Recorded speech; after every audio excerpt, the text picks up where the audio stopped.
Hello and welcome back to educator.com and welcome back to biochemistry. So in this particular lesson, we're going to continue our discussion of gluconeogenesis. Now, in the last lesson, we talked about the first bypass step, and that bypass step going from the pyruvate to back to phosphoenol pyruvate happens in two steps. We convert the pyruvate to oxaloacetate, and the oxaloacetate goes to phosphoenol pyruvate. Okay, so now we're just going to continue on with the process. All right, so let's just jump on in. Okay, it is reduced to malate. So now let's continue on. So now, the mitochondrial membrane does not have a transporter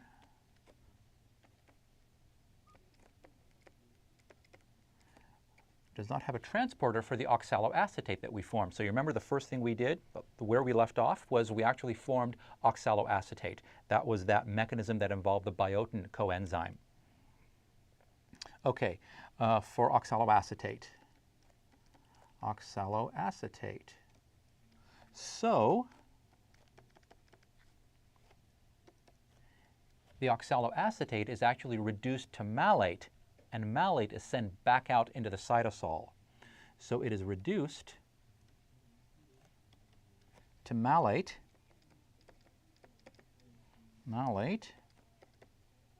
then transported back to the cytosol,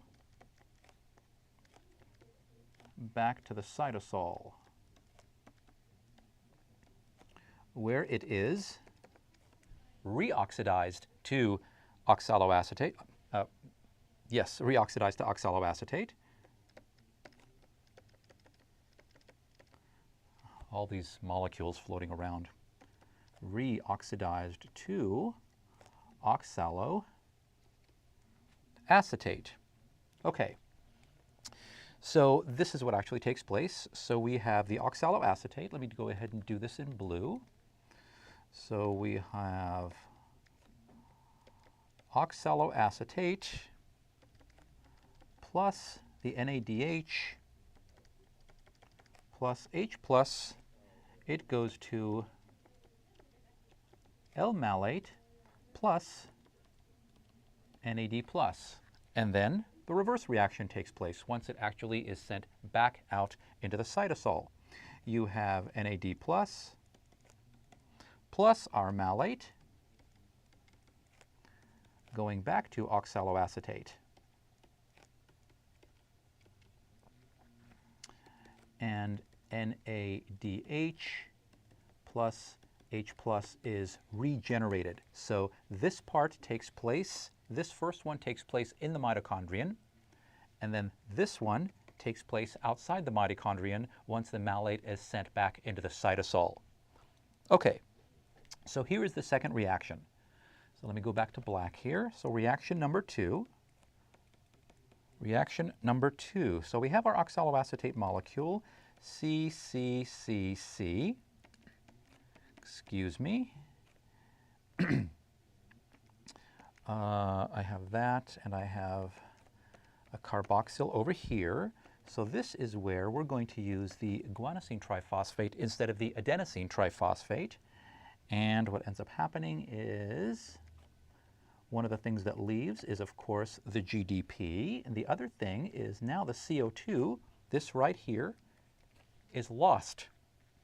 So what you end up with is H2C, C, C, O, O, and then of course you have, I'll go ahead and put the phosphate down here, PO3 2-. So now what you have is your phosphoenol pyruvate. So this right here is your phosphoenol pyruvate. This is your oxaloacetate. Let me go back to black. Okay, here's the mechanism. Mechanism. Okay, it's actually a pretty easy mechanism, so it's not going to be that involved. Let me just go ahead and draw Yeah, that's fine. I'll do C, C, C, C. Go ahead and draw that. Whew, I swear, once you start writing all these things out, it starts to get really, really kind of crazy. O minus. I'll go ahead and put my that's okay. I'll just write H2 here. So we have 2 hydrogens attached there. Now I'll go ahead and write my, let's see, I've got guanosine, ribose.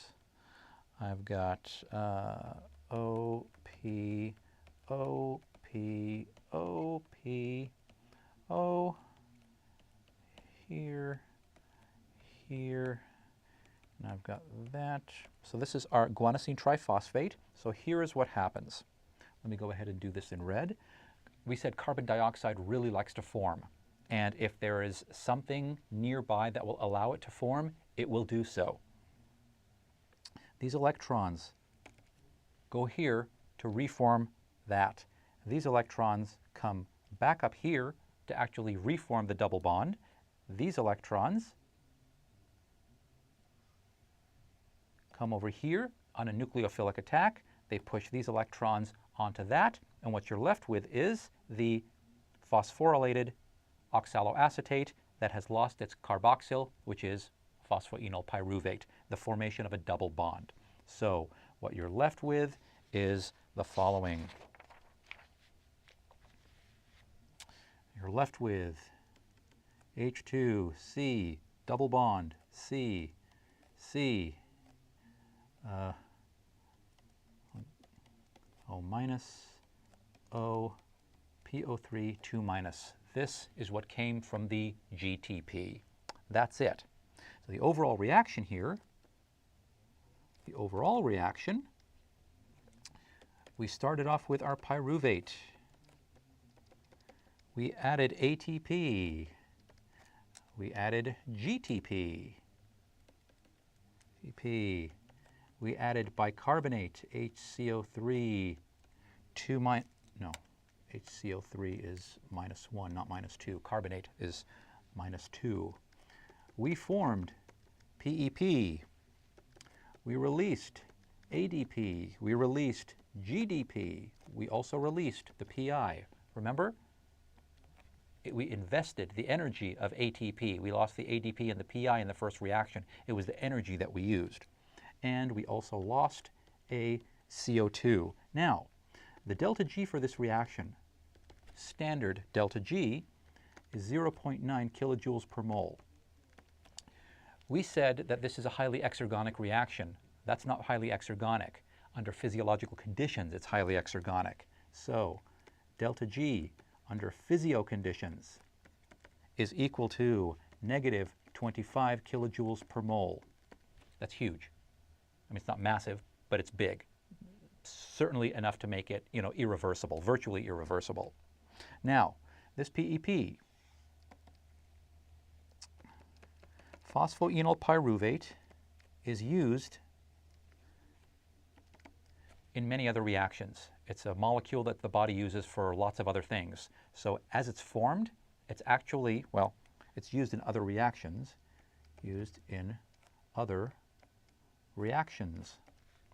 So,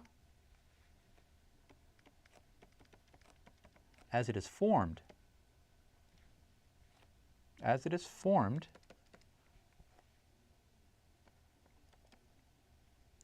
it becomes depleted because it's being used for other things. So as we form the PEP, we're pulling it away and using it for other things. Well, Le Chatelier's principle, as we pull away product from a particular reaction, we're creating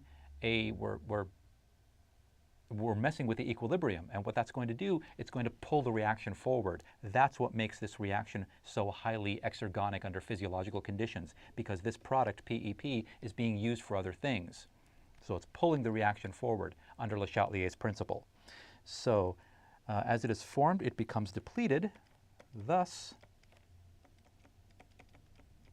pulling the overall reaction forward and making it irreversible. making it irreversible, giving it that large negative delta G value. Irreversible. Okay. So now let's go ahead and I'm going to just change pages here. And I think I'm going to go back to black. So recall the two pathways. I'm going to redraw it, but I'm going to redraw that thing with the mitochondria and the two pathways, but without all of the information, without the enzymes. So let me go ahead and draw this here. This is a mitochondrion. We had our one pathway, which was pyruvate to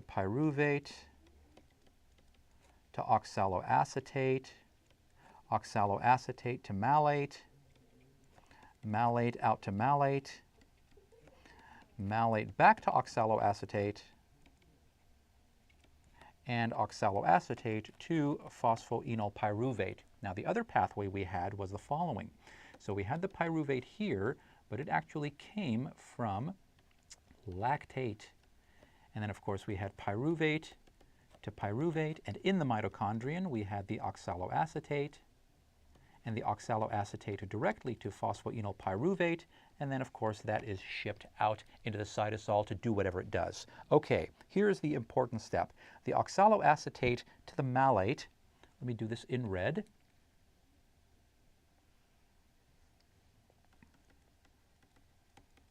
NADH plus H plus, NAD plus. Oxaloacetate is reduced to malate, okay? And then it's sent out, and then the malate is reoxidized. So NAD plus is our oxidizing agent, and then it itself is reduced to NADH plus H plus. Here, this step right here, this is NAD plus NADH plus H plus. Notice what's happening. In this particular case, well, here the NAD plus NADH is being produced in the cytosol. Here, NADH is being used up in the mitochondrion, and it's being reproduced in the cytosol. Now let's talk about what's going on here. The ratio of NADH concentration to NAD plus concentration, okay, in the cytosol is pretty low actually. And the cytosol is quite small, about 8 times 10 to the negative 4. That's actually quite small. So there's not a lot of NADH in the cytosol. Okay? Now, this is much lower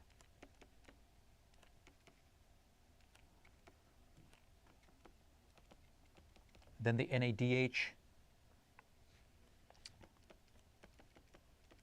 to NAD plus ratio in the mitochondrion. In the mitochondrion. In other words, there's a lot more NADH available, about 5 times more, in the mitochondrion than there is in the cytosol. Okay, let's take a look at what this means. Now, one of the reactions of gluconeogenesis, so in gluconeogenesis, NADH is consumed. Okay? In one of the reactions that takes place in the cytosol, NADH is necessary. It's actually consumed in converting the 1,3-biphosphoglycerate to 3-phosphoglycerate. So NADH is something that is required for gluconeogenesis to actually continue. This is not one of the bypass reactions. This is just one of the reverse reactions of glycolysis. So in glycolysis, 3-phosphoglycerate to 1,3-biphosphoglycerate, the other way around, NADH is actually being used up. Well, when it's used up, the concentration is already low in the cytosol. So in order for gluconeogenesis to continue, there has to be something that actually produces enough NADH to keep it readily supplied in the cytosol. What this particular pathway does is it uses the fact that inside the mitochondrion there is NADH concentration. There's plenty available. So what it does is it uses that NADH to convert the oxaloacetate to malate, and then it sends it out into the cytosol, and then it uses the NAD plus concentration to reproduce the NADH, which goes on and constantly replenishes the NADH concentration in the cytosol. So it's sort of taking NADH that's in the mitochondrion and sending it out into the cytosol by doing this oxaloacetate to malate, malate back to oxaloacetate to make sure that there is enough NADH in the cytosol. So that's what's going on. So in gluconeogenesis, NADH is consumed in converting the 1,3-biphosphoglycerate to 3-phosphoglycerate. So the NADH in the cytosol is being depleted.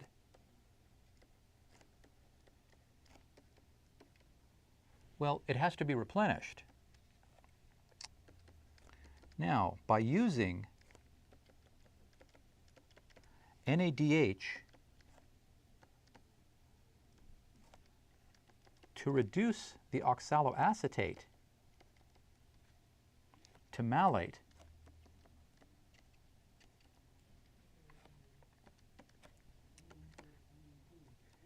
sending this malate out to the cytosol,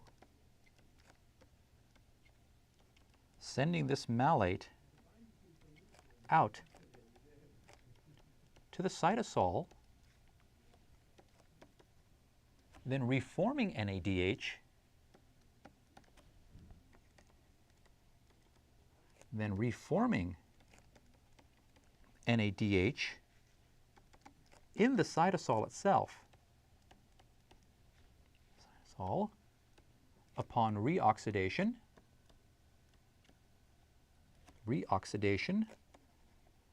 of malate to oxaloacetate,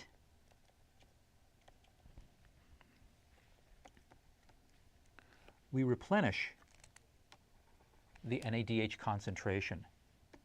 It's absolutely fantastic that the body has come up with this method of actually making sure that there's enough NADH. By just this one little extra step, we replenish the NADH concentration. Absolutely beautiful. It's extraordinary what the body does. We replenish the NADH in the cytosol. Okay, there you go. So by using the NADH to reduce the oxaloacetate to malate, sending the malate out to the cytosol, then reforming the NADH in the cytosol upon reoxidation of malate to oxaloacetate, we make sure that the NADH concentration in the cytosol stays sufficiently high so that gluconeogenesis doesn't come to a complete halt. That's what it's doing. All right, now let's take a look at the second pathway. So let me go back to black here. Now for the second pathway, the conversion of lactate to pyruvate. Notice, remember, outside the mitochondrion, when lactate is the precursor, it converts it to pyruvate. Well, in that reaction, the conversion of lactate to pyruvate, NADH, the reaction which takes place in the cytosol before the pyruvate actually enters the mitochondrion, it's already producing NADH. So in that particular case, it doesn't need to form the oxaloacetate, reduce it to malate. It doesn't need to send it outside to reoxidize it to oxaloacetate to form phosphoenol pyruvate. It can go ahead and do both of those reactions. Pyruvate to oxaloacetate, oxaloacetate to phosphoenol pyruvate. It can do it in the mitochondrion because before the pyruvate even enters the mitochondrion, we've already produced NADH in the cytosol. So it doesn't need to do it. Absolutely fantastic. Now, with the second pathway, the conversion of lactate to pyruvate already produces already produces the NADH for cytosolic usage. It's amazing that the body has come up with this, that the evolution has taken an enzyme and designs one enzyme to do the same two enzymes. One of them, both enzymes do the same reaction, but one of them does it in the mitochondrion, one of them does it in the cytosol. Two completely different contexts. The enzymes themselves have two completely different properties, totally different properties, and yet they catalyze the same reaction. That's absolutely extraordinary. Okay, now let's talk a little bit about, we'll say a couple of words about these things. So cytosolic, let's do this in blue. So the cytosolic, well, I guess we're not going to do it in blue. Let's try again. Let's do this in blue. How's that? Are we blue? Yes, we are. So cytosolic PEP carboxykinase,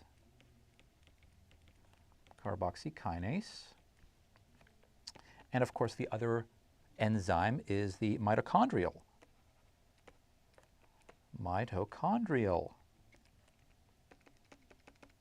PEP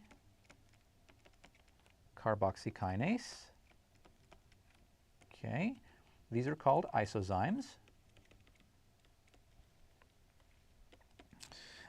Isozymes are enzymes that catalyze the same reaction.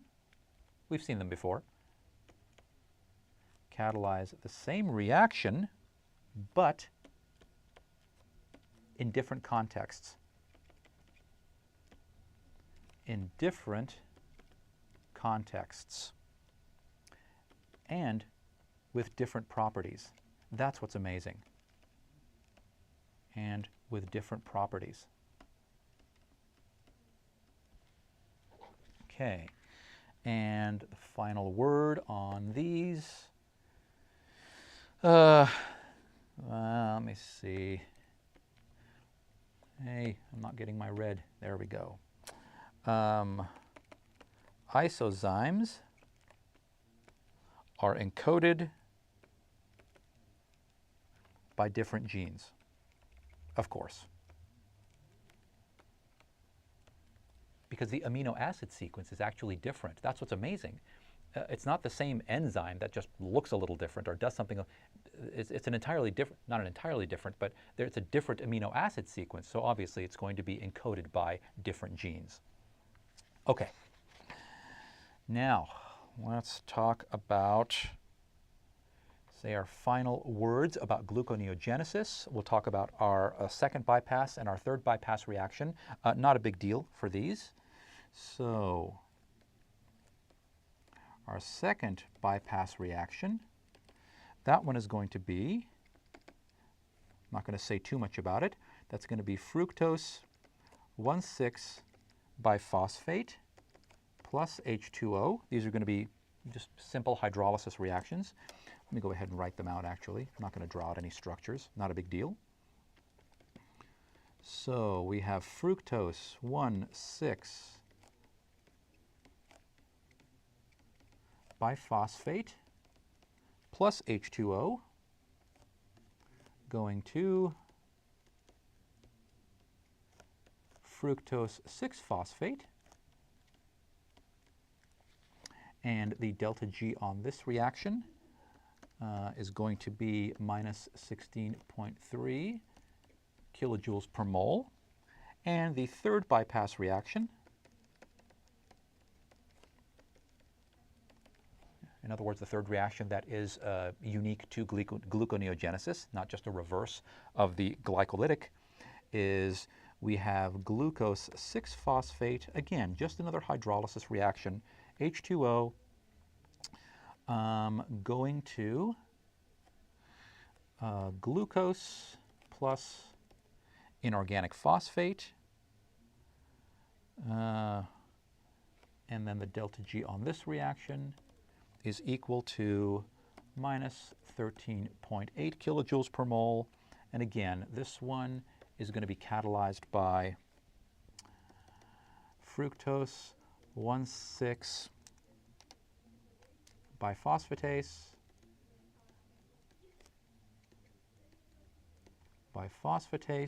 and this one is glucose 6-phosphatase. And both of these are magnesium dependent. So magnesium is necessary for these things to operate. Okay, so now let's go ahead and take a look at the overall process. Overall process, we have something like this. We have 2 pyruvates plus 4 ATPs plus 2 GTPs plus 2 NADHs plus 2 H pluses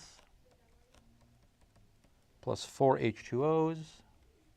This one is going to go to, well, what we're forming glucose plus 4 ADPs plus 2 GDPs plus 6 PI plus 2 NAD plus. Is that 6 correct? Should be. Okay.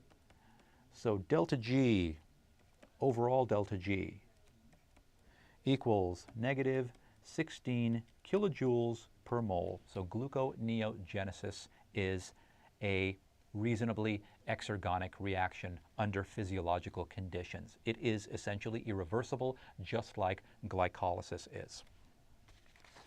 Okay, now say a final couple of words about pyruvate. Now, pyruvate, I think I'll go back to black for this one.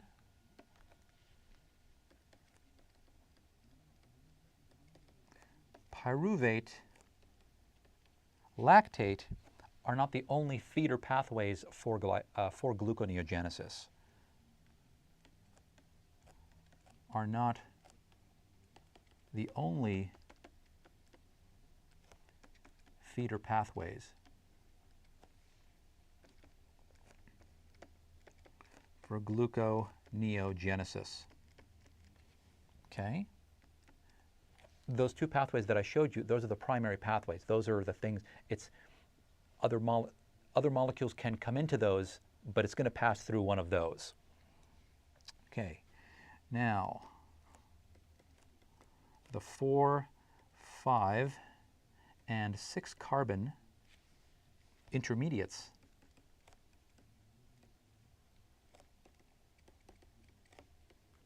of the citric acid cycle.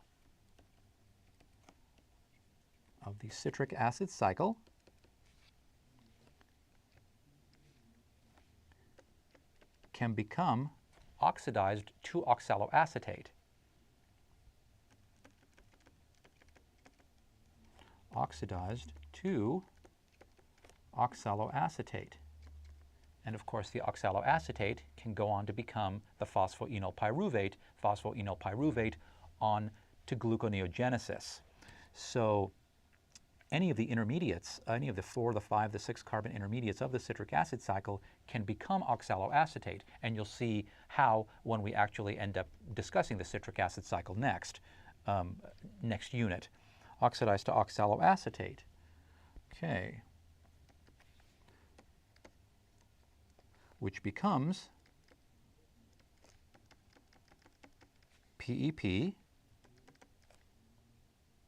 Well, which becomes PEP. So let me just list some of these intermediates just so you sort of see them.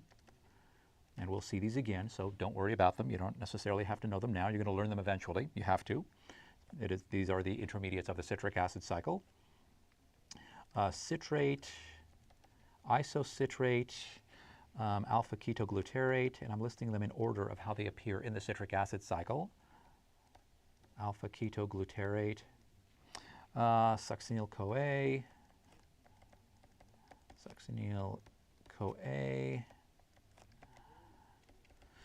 succinate, we have fumarate, and we have our famous malate. Now, not only the carbons, the intermediates of the citric acid cycle can actually enter gluconeogenesis, but most amino acids, this is what's amazing, most amino acids are metabolized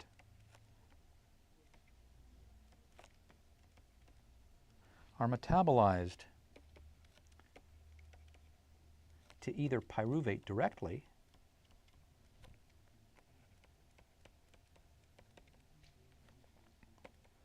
or other molecules of the citric acid cycle. I'm going to capitalize that. Other molecules of the citric acid cycle. Citric acid cycle.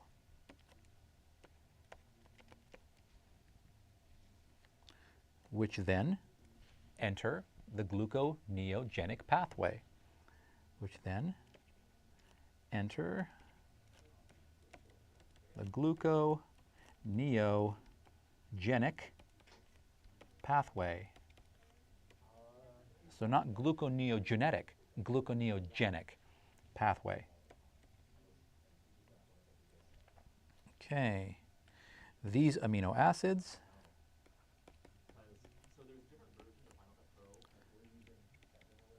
they're actually called gluconeogenic amino acids. Gluconeogenic. That's it. So once the amino group is actually taken off, and we'll discuss how that happens later on, these things are actually metabolized to the intermediates, to these intermediates, which can become oxaloacetate. Oxaloacetate goes on to become phosphoenolpyruvate, onto gluconeogenesis, or whatever it is that they're going to use phosphoenolpyruvate for.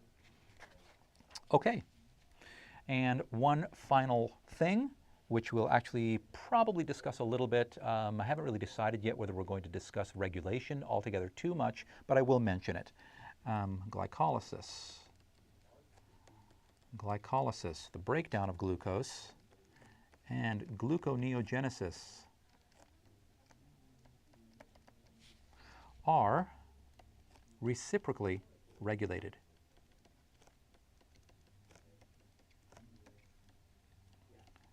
Regulation is an absolutely if you really want to be fascinated by the true amazing power of the body, is to see how it actually regulates these reactions. These reactions, the fact that these reactions take place at all is amazing in and of itself, but the way the body actually regulates these reactions, controls the rate at which they happen. This happens here, this happens here, to keep track of these hundreds of thousands of reactions that take place in microseconds. Absolutely extraordinary. So they are reciprocally regulated, Reciprocally regulated. What that means is that as the flow of glucose through glycolysis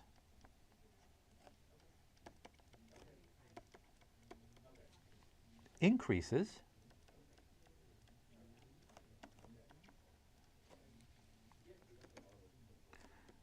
the flow of pyruvate through gluconeogenesis decreases. And we'll have more to say about regulation later on. It's not a problem.